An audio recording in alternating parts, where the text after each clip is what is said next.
see, we started out doing the full-length play called In Splendid Error by William Branch, and we did that. Did we do 3 weekends at the Across Town? I can't remember. I think we did 9 performances at the Across Town, and then Carol had the idea that we should just try and put Fredrick Douglass and John Brown on stage, and I think there are like 8 or 10 characters in the play In Splendid Error. The full-length play. Yeah, yeah. So we just took out everybody except Fred and John. But that's the meat. I mean, as far as the substance, the real substance to me is that conversation that goes back and forth between those two gentlemen about how to go about freeing enslaved black folk. Yeah. And then a crucial part of it was to add Pamela to do not only narration but commentary, and then to kind of MC the talkback afterwards. Which has been, I saw them perform the full play and was so impressed. But I had no idea anything like this would ever come about. And so to be a part of this with these two incredible actors is really an honor. And then the whole story of this black-white relationship speaks to, there are so many people today who have a John Brown kind of mindset, but may be intimidated. Because look what happened to John Brown. Right. And they're not willing to step out and say what they have to say. And then with Fredrick Douglass rising from being a slave to this prominent African-American figure, and in their dialogue between each other, John is questioning, are you too highbrow now? Do you not want to go back and help your people? Which is something that black people have a struggle with. As black people achieve things we want to achieve, but there's a higher standard on how we are to go back and help black people than... There is, I don't think there's ever been anybody in history quite like Fredrick Douglass. I think he is, the more I delved into him, and I just watched, there was something on HBO Max, something that's called the 5 Speeches of Fredrick Douglass. Fredrick Douglass in 5 speeches, something like that. But they have, it's like a little documentary, but they have actors. I think, what's the gentleman that does the history? Henry Louis Gates. Is that his name? I didn't mess it up. Henry Louis Gates. Henry Louis Gates. Oh yeah. Okay. Yeah, he's narrating, and then you have all these actors, 5 actors, doing 5 of his speeches, and then giving commentary about it and about how he went to England and came back very radicalized and started writing this, and that's when he wrote the speech about what is 4th of July to the Negro. Yeah, so he learned to read. He didn't have any.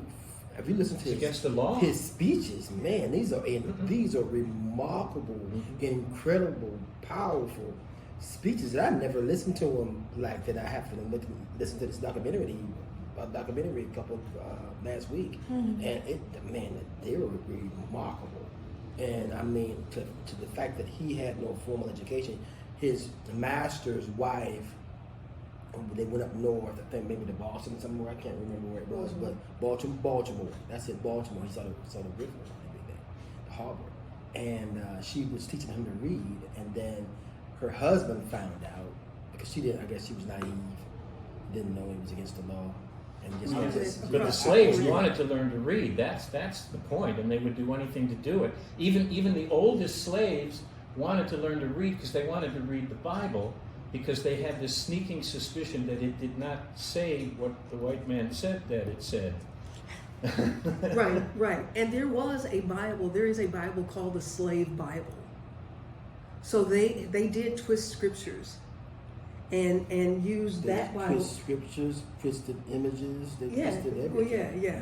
But there was one specifically called the Slave Bible, and that was to keep the slaves thinking that this is the Word of God. This is the Word of God. Yeah. This is what's best for you. Yeah. If you watch like Harriet Tubman, the movie Harriet or Tubman, what's the name of the movie? Tubman. The new movie with the Harriet Tubman. And when she wanted to run away, and her father told her to go see the Reverend, and she said, "No, I wouldn't go see him because when he preaches. Yeah, he's going to talk me He out preaches. of it. Yes. No, he preaches. Slaves, be obedient to your masters. Yeah. And he pulls it from the From Old the Testament, Bible, from the yes. Old It's in Testament there. or somewhere, Yes. wherever it is. And that's what he preaches in front of the slave masters. He preaches this to the slaves, but the Harriet didn't know that he was the head of the Underground Railroad. So when her father told him to go see this That's what he pastor, meant. she didn't understand. He said, "No, go see him." She said, "No, he preaches obedience to your slave masters." She said, "No, I'm telling you, child, go see this man." So he did that in the open to, And then secretly. and secretly he Yeah. was Yeah. led them to the Underground Mhm. Railroad. Yeah, good thinking.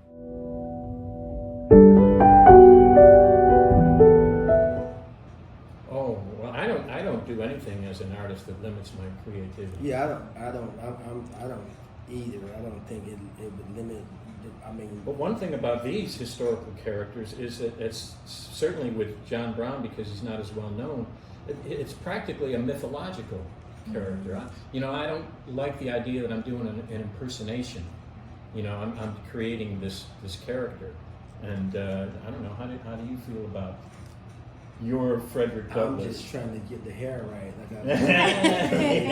All right. I'm just trying to get that. I would just say that these two gentlemen bring these characters to life for real. As I'm listening, every show that we've done, I want the story to end up different because I like John Brown. And I know what he is committed to. Yeah. And that he would put his children on the line, his sons, dead and injured, and his own life for some people who didn't look like him. And recognizing that Fredrick Douglass is walking this extreme tightrope. He knows what is right, and he is trying to be using all of his diplomacy to get this done. It is a marvelous example of who these men were in a day, like in that particular time in our history. It's just incredible.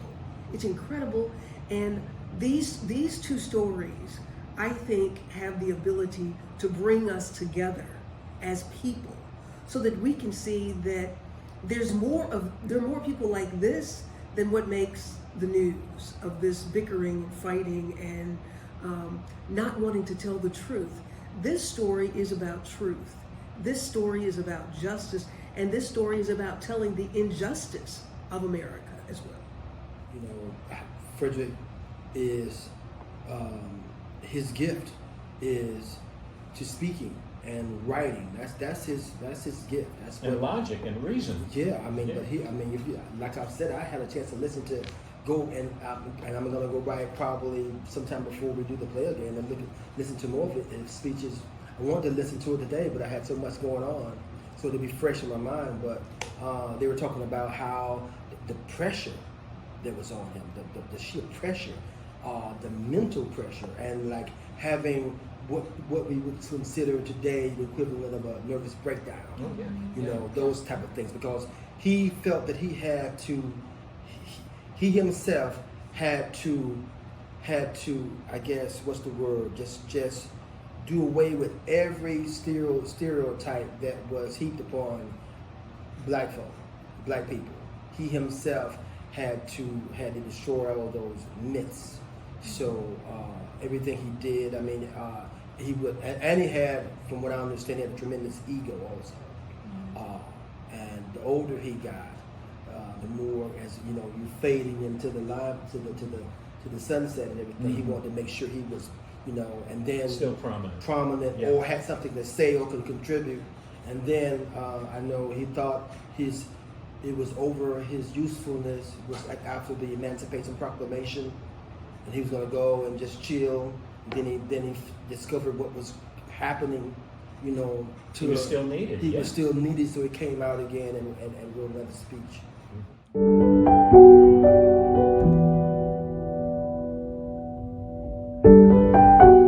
I've been here since 1983, and when I got here, You mean Gainesville. Not on Earth. Not No, okay. I've been on Earth since 1951, Okay, since the previous millennium. Okay.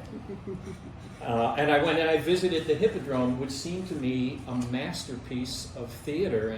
And for 30 or 40 years, I yearned to be on that stage. And this fall, they put an ad on Facebook that they were auditioning for A Christmas Carol, and it was paid. And my desperation financially drove me to audition there.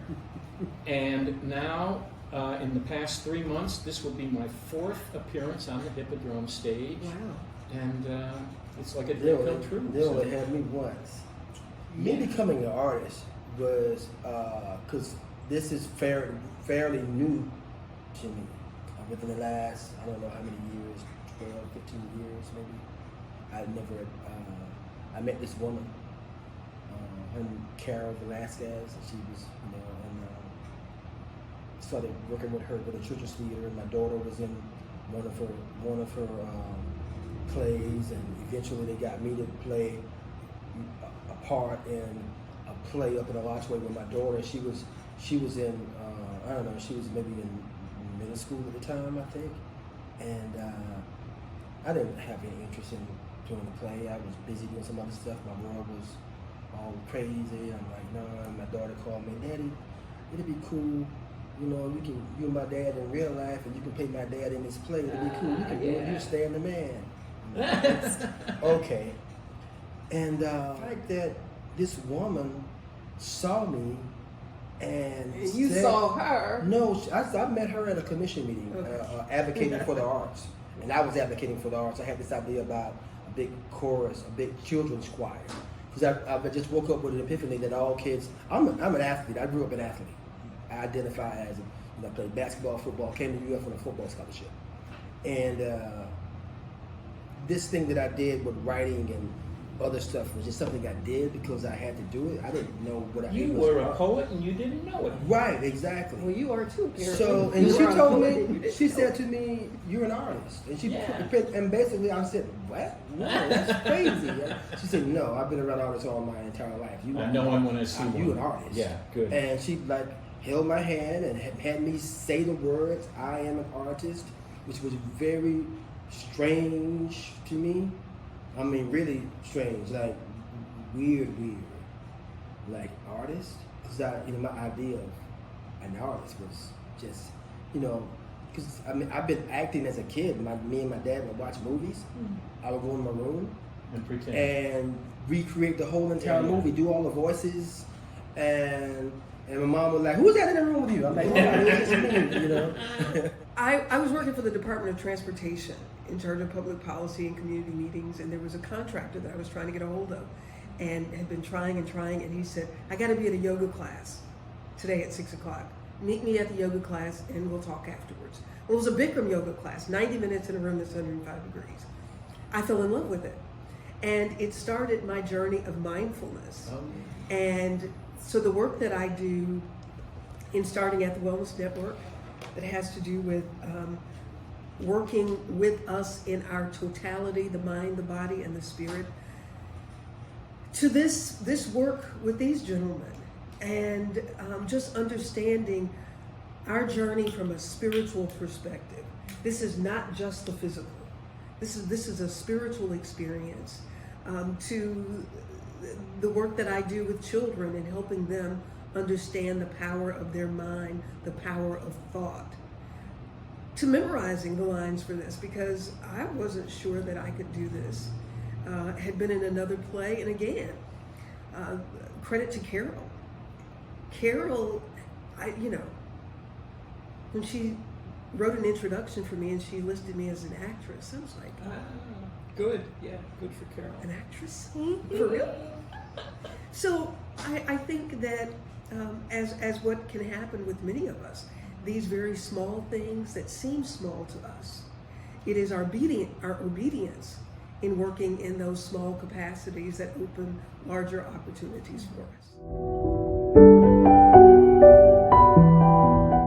Yeah, You know the Pamela's one got I this. like. I sure do. Okay, what is yeah, it? it leads up to it.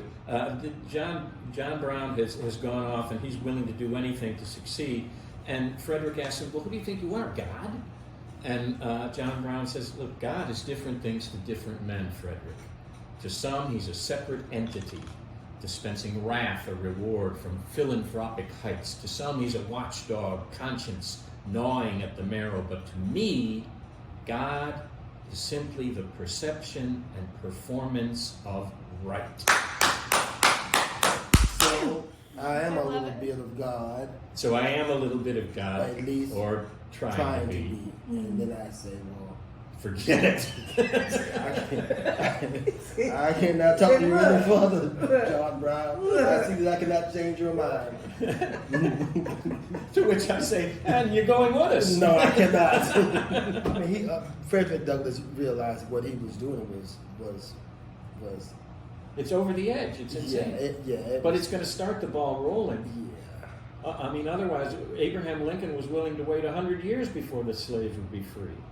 And and Frederick was also thinking about the repercussions, what was going to happen, and he was like telling you, as a white man, you can defy it's different for you. You can defy the federal government. That's right. You know, but same today. Yeah.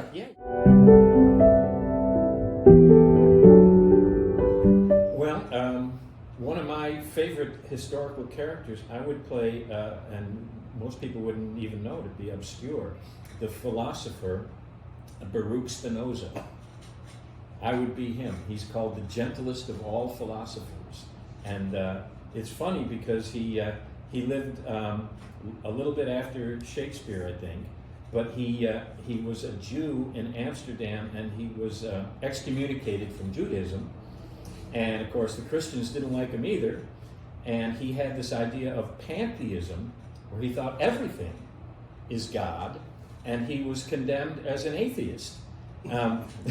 So I think to have all of these wild contradictions going at once would be fun to play. And he's far enough removed that I wouldn't be doing an impersonation. I'd be creating this character. But that's my guy. That's probably you anyway. So I would bring to life the mothers of the enslaved African, those mothers who breastfed little white children while not being able to take care of theirs because they've been sold. How did those women have the strength and the power to keep going? And then this baby that you have suckled, now a man who can have your life in his hands. He can have you hung in a tree. But his bones developed because of the blood from your blood. They created the milk that he drank. And he nestled under your neck. And you loved him because you're longing for your own baby that has been taken away from you. Those women's voices, I would like to bring those to life today.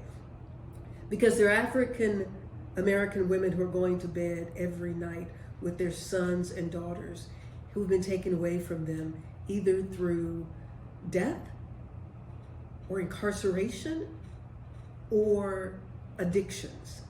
They've lost their children to these things that still happen in America, and they're still expected to show up. They're still expected to do as if nothing happened. And that's how it was during slavery.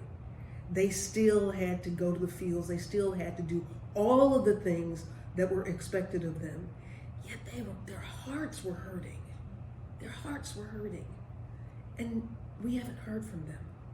And that's what I would like to do. So what happened was when integration happened, you know, and you got to understand the psychological component that we all been exposed to and it's acting on all of us, white and black. You know, you can't, you know, it was growing up. You didn't see. I was excited when Black Panther came out. When I was like 50. How long ago the first Black Panther came out? I mean, that little child in me looking for a black hero, a superhero you didn't see. Right. When you would see a black person on TV, if you had a phone, you would call and there's a party line. You call everybody in town and says a black person. There's a black on the person newlywed game somewhere yeah. because you didn't let's see make it. a deal, somebody black on let's Just, you didn't see it. And we love Lawrence Welk because of Arthur Duncan. Yeah.